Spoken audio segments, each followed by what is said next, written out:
Hello everyone, my name is Shubham and today we are going to discuss about what are these methods call, apply and bind in JavaScript. In simple words, we can say to change the context of any function, we can make use of these methods. To understand this, let's take one teeny tiny object obj1 like this, which will have one name property as Shubham and one function x.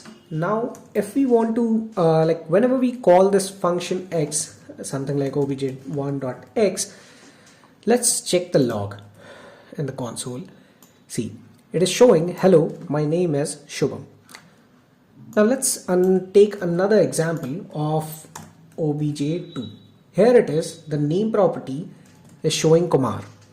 Cool. Now if we want to call the same function x with the context of this particular obj2, we need to create a function and something like this inside the obj2 as well. Now let's call this function x as well, obj2.x. Let's comment this first. Yeah, let's save it now. See, it is now showing hello, my name is Kumar. Cool.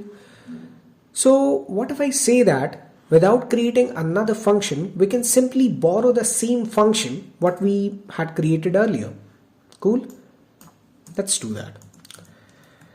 This is where call method comes into picture. We can make use of call method something like this, obj1.x.call, and we just need to pass the reference of the obj2. Now let's save this and check the log again. See, hello, my name is Kumar. So this is what call method is. Now what if we want to pass some argument to the function as well?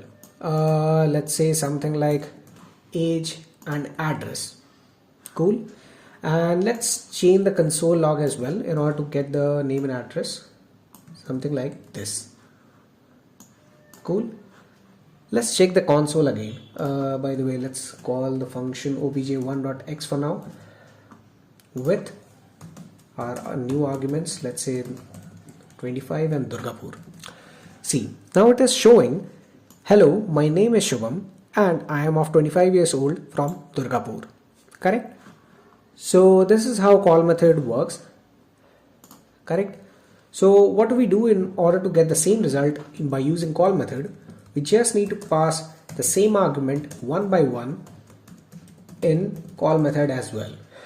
Let's save this and see the output. See, the output is similar, but now it is showing, instead of Shubham, it is showing Kumar. And let's add 24 and make it different place. See, now it is showing 24 years old from Asansol. Cool. This is what call method is, and apply method is kind of same as call method with just one difference. So instead of passing the arguments one by one, we have to provide an array of arguments.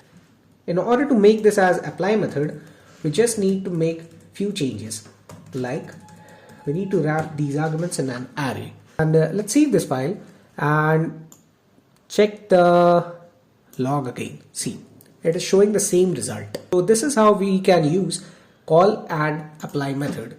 Let's comment this part for now. Now it's the time for bind method. See, the difference between bind method and the other two methods is simple. That bind method doesn't call the function immediately, rather it creates a copy of a function.